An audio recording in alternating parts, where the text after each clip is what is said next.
come on, as an adult, how are you supposed to get anything done in 5 tries or less? Like, everything takes way more tries than that to get good at. It's like, I sat down at the piano, tried it 3 times, couldn't play Chopin, so I gave up. I'm like, right. Come on, you realize that you have to do that thousands more times, right? Kris, you were sharing with me over the weekend this really cool term, and it's not a real estate term. Help me remember what it was. It's tatting, tatting, some kind of yarn. Tatting. What's tatting? My friend, she tats. I don't even know what it is. It's like some kind of like finger yarn stitch thing that not a lot of people Google about or have information about online. And she put out like 5 YouTube videos and got like hundreds of thousands of views. And this is a friend of mine. And I'm like, do you know that you could make potentially tens of thousands of dollars a month on YouTube if you just put out a video every week? And she's like, yeah, my husband's been telling me that for years. And I'm thinking, this is a friend of mine. And I'm like, Jeff Bezos once said that if he knew he had a 10% chance of investing in a company that would grow 100-fold, 100x, he said he'd make that bet every time. And I'm like, girl, I know enough about YouTube that you, I think, have a better than a 10% chance. So I said, you know what? I'll give you $10,000 to make 10 videos. And on the first money that you get back, pay me back. Did she do it? Well, I'm actually waiting to get response from her, but her husband like kind of poked me over the weekend and said, she's going to do it. And I'm like, well, she'd be stupid not to.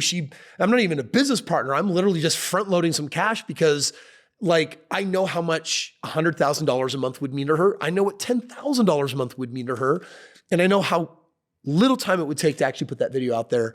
Truth is that some of us just get scared to put ourselves out there. We're scared to be seen. We're scared to be acknowledged sometimes.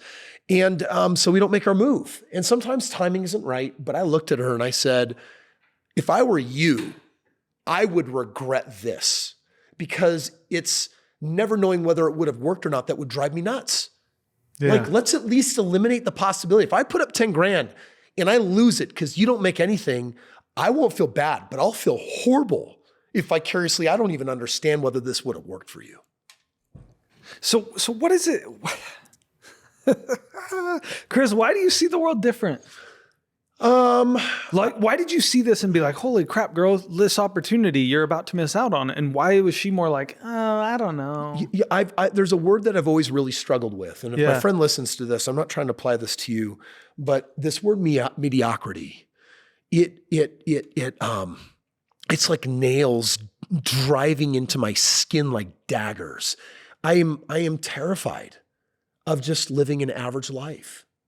And I know I shouldn't be because, listen, an average life in today's world is a blessing. But I don't know. It's like, I believe in God. I believe that there's a life after. I don't understand anything of what that means really. Like, I can't wrap my head around it. All I know is that I have this one right now. And so what happens if I never take my shot? What happens if I never make my move? What happens? And so all those what ifs, I don't think I can live with myself letting life be wasted, binging Netflix and trying to cope with my 9 to 5 and struggling with something my neighbor or my family member said. Like, I've been there and I've done that. And honestly, I think I'd rather be dead than just live more of that. So there's this other component that I think comes into play for a lot of people, and it's the fear of failure. How do you grapple with that? Because I'm assuming that there at least was a time in your life where you did have fear of failure, and maybe even to a certain extent it's so to weird, today. Though. It's so weird. I'm being honest. I don't connect with that concept. I think that it is a child's notion, not an adult's notion, but it's where adults use it. Mm-hmm. I think that a toddler says, well, I tried it once and it didn't work, so it doesn't work.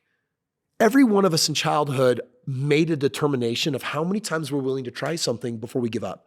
And for most of us, that number is somewhere between 1 and 5.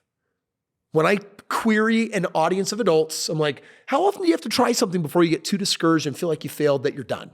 And for most of them, it's 1, 2, 3, maybe 4, maybe 5, but not over that. And I'm like, well, come on, as an adult, how are you supposed to get anything done in 5 tries or less? Like, everything takes way more tries than that to get good at. It's like, I sat down at the piano, Tried it 3 times, couldn't play Chopin, so I gave up. I'm like, Right. come on, you realize that you have to do that thousands more times, right? Most things that are worth pursuing to get good at. Do you know that your artistry, like imagine if like your life was represented with this notion that you could only try things 1, 2, 3, 4, or 5 times, and then whatever you got on your 5th go was the best it was ever gonna get. Your art would still look like a toddler's, a 5th grader's, a stick person. People don't look like that. Well, and it's funny, Kris, I think there are some areas of professionalism where we understand this idea of practice. Music is one of them. Obviously, to learn the piano, it takes more than 3 tries, and people just get it. Yeah. Athletics is another one, right? You don't just play basketball one time and be like, well, I guess I wasn't good at it, right? Like the Michael Jordans and the Kobe Bryants, like their level of practice was huge, and we get it. But for some reason with entrepreneurship or even real estate, like things that are simple, you can learn in 1, 2, 3, 4, or 5 times. Hey, my friend brought over a card game. Literally, this actually just happened. My friends brought over a game. It was a probability game, and I didn't get it on the first go around because I allowed my ego to get in the way. And so the first time I lost, and then I got it, and on the second game, I freaking killed it because I'm really good with probabilities. I love stats. And I got that in 2 tries. Guess what? Simple things you can get in a handful of tries. But business and real estate, how many points are there along the way of doing a deal or getting a business going? How many levels of expertise do you have to achieve to do that? The problem with things that are complicated in life, not real estate and business, those are examples of complicated. The problem with complicated things is they can't be hacked in 3, 4, or 5 goes. Yeah. Like I've been married to my woman, Colleen, for 20 years. I love this woman to death. She is she's my best friend. And I have to tell you, I think I'm a really good lover. And I'm going to tell you right now, I didn't figure that out 5 times in bed. I've been working at that one the weirdest for example. a while. I'm just trying to give some data points. This is the weirdest example you could have given. No, it's a good example. I hope that it relates to adults that are like watching this that are like, you know, you're right. I didn't even identify some of the things I needed to on the first few go-arounds. Yeah, most don't even talk about it to find out whether or not they're good at it. Things that are worthwhile take time. Yeah. And I think that is a lost art. I think that society and technology and cell phones and instant gratification have been teaching us that everything comes down to 3 stupid steps and everyone should get it and everything that you want is here today. And if you can't get it today, it's not worth pursuing. But I play a long game. And you know, my financial goals, like right now, I now know how close I am to becoming a billionaire, and I'm getting close. And that's a game that I've been working on for 13 years. And I'll only know what it really took to get there when I get there. Mm-hmm. That was a long game. There's not 3 tries. There's not 300 tries. There's not even 3,000. The number is way bigger than that. So the worthwhile things that lead to, I think, an expression of greatness require mastery. Mastery requires more than 5 tries. And yet I think we have so much of society. In fact, I'm going to go on a weird tangent. I think everyone needs a therapist, if you will. And what I mean by that is life is filled with bad experience for a reason. And we consider all suffering bad when it's really just sometimes our most important teacher. Like I have a teenager right now that's really struggling, which was shocking to me because I was naive. I paid millions of dollars for coaches and mentors in my life. And I've been able to level up my health, my relationships, my money. I've been able to level up the things in life that are more important. And if you were to compare me to most human beings, whatever the average stat is, they're going to say, Kris, you are off the charts out of this world. And I'm like, I know, I've worked hard to put myself there and I'm always on a greater growth trajectory. I want to literally know, I want to break the bank. I want to know how much growth is capable in a lifetime. So there was a naive moment as a parent where I'm like, dude, my kids before they're teenagers, I'm going to solve every problem that they could have because I can de-risk it. Look at this now. I'm wealthy. I have resources. I've mastered this emotional breakthrough technique. So if you're stuck, I can get you unstuck. And I remember the first time my daughter was just becoming a teenager and I started doing a breakthrough, it was a disaster because I forgot until the student is ready, the teacher may not appear. They're not even allowed to be present. And so I realized that I think there's divinity in the plan that we all go through suffering, whether trauma is real or perceived, because suffering is meant to be a teacher that can give us lessons to life that you can't get or appreciate any other way. And we get hung up on the idea that suffering is bad, just like failure is bad. These are constructs where we've assigned meaning that is not useful today. Suffering is not bad. Choosing to suffer is bad. Suffering is a part of life. It starts with pain. I accidentally found the corner of the stove with my toe when I was driving it forward with physics of force. Then my toe hurt real bad. Great. Wait 20 seconds. The pain will start subsiding. But that's not what we do. We have to craft it into a story. Oh my gosh, you won't believe what happened earlier today.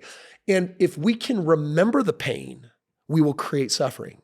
And if we can't let go of the pain, then the suffering will endure. And then if you rehearse it enough, you'll get better at it. And sadness and anger turns into depression and rage. And so these now become expressions of emotional unintelligence. So when you say, hey, people are really struggling with failure, all I hear is a 5-year-old that stubbed their toe that thought that they could do things in 5 tries. So what you're saying is that often to get something we want, we'll give up in 1 or 2 tries. That's what a kid does. But then we spend a lifetime practicing what didn't work. And failure. And rehearsing it. Yeah. I have a daughter. Her thing is 1 try. Well, I went to that dance. It was lame, Dad. It was New Year's Eve. I wanted to get kissed. I'm like, well, first of all, if you wanted to get kissed, I would have come with the double barrel shotgun. You're not getting kissed. She's like, Dad, I had romanticized this idea that I was going to have my first kiss. Now, I literally last week, I was like, all right, hey, there's another dance. You want to go? She's like, no, those are lame. No one gets kissed. I'm like, come on. First of all, I hope that's true. Second of all, you went to a dance. She loves to take one experience and extrapolate into the meaning for everything else. I'm like, I got news for you. Like, life is filled with not a few disappointments, but if you get stuck on them and can't transcend them, like, you're going to think that the world is a dark, dreary, horrible place. And unfortunately, Carson, I think that most people do. That's why they're stuck in mediocrity. It's to protect themselves. Why venture outside your comfort zone when you're going to find uncomfortable things? We've experienced enough change that happened to us that we didn't ask for that wasn't good. If you were a child, if you were abused verbally, physically, sexually in any way, you already are disadvantaged. You're like most of us out there, but you now live in a world where that must be around every corner. It's this 2 million year old reptilian brain saying the saber-tooth tiger is going to jump at any moment. And it's like, come on. You're protecting yourself in your comfort zone. I get why you did that, but you're not a kid anymore. Life is out there. Think of Walter Mitty. What a great movie. Like, there's so much for you to experience and go after, but you can't because you tried 3 times and it didn't work. Did someone forget to kiss the boo-boo better? I am so sorry. Instead, it's like, wait a second, grow up, wake up. There's life to be lived. Go, try, and then please transcend this idiotic notion of failure. Pause and get logical from your irrationality and recognize, oh, you wanted to start a business and make $1 million a year, or maybe even just $100,000 a year. Maybe you're trying to replace your income. And you thought you were going to figure that out in 3 tries? I mean, if it was that easy, don't you think we would all be rich? I think we have toddlers sitting in our mind at the head of the table saying, I'm the chairman of the board, and I stubbed my toe 42 years ago. And we just can't let go. It's like, well, it's time to move on. So overcoming this aspect was a big part of your success journey. In fact, I want to be clear. I didn't overcome failure. I'm telling you right now that I've never, when something didn't work, I didn't go into an emotional response of, and maybe this is where I'm a little bit of a freak of nature because I have my other struggles. This isn't one of them. Instead of saying, shoot, I'm feeling down and depressed because I didn't get the result that I want. I feel sadness and anger coming in. Now I have to figure out how to cope with this. Let's get some ice cream and talk to friends and see if other people can feel bad for me and get a little bit of German Schadenfreude in my life, some joy from misery. I'm like, wait, I never did that. It just seemed like the most pointless thing. And it could be that I had a near-death experience, right? It could have been that near-death experience is what woke me up as a 19-year-old and said, hey, today's a gift. I heard one person say that next to murder, the next greatest sin is ingratitude. And I'm like, wow, I don't know if that's true or not, because that's such a heavy, polarizing statement. But I think that there is a link from ingratitude and the willingness to try again. So when something doesn't work, literally, this is my response. I was so curious. I really thought that was going to work. I wonder why it didn't. Instead of, oh my gosh, I didn't get what I wanted. Stop it. learn. If you go into 5-year-old mode, you'll get the wrong lesson. What did you learn? It doesn't work. I'm like, no, that's not the lesson. What's the real lesson? So there's a question that I ask that I think is helpful for breaking the cycle, which is, what am I learning? Mm-hmm. You see, the reason why we're complaining is because we wanted an outcome. We wanted a result. And instead we got a lesson. And you can't spend lesson at the store. So you think, but it turns out that the lesson is more valuable than the money. Because if you gather enough of them from quote unquote failures, then you'll be able to produce a result every time predictably, no matter what economy it is, whether things are up and down or whatever's happening, because you'll be the master. Mastery doesn't happen in 3 goes. It might take a lifetime, or Malcolm Gladwell says 10,000 hours, and you'll never accumulate your 10,000 hours if you're busy being a toddler. So listen, I get, there's some people who are like, okay, Kris, I get it. I've got the failure complex, but if you call me a toddler one more time, I'm going to get angry. I'm saying this in all the love that I possibly can. You are being a toddler. You are expressing the emotional intelligence of a little child that got hurt and got a boo-boo and didn't know how to process it. But we're not children anymore. Grow up. Like literally start asking. A grown-up would ask, what am I learning? And value the lesson more than the lack of outcome. And then eventually you'll get the outcome.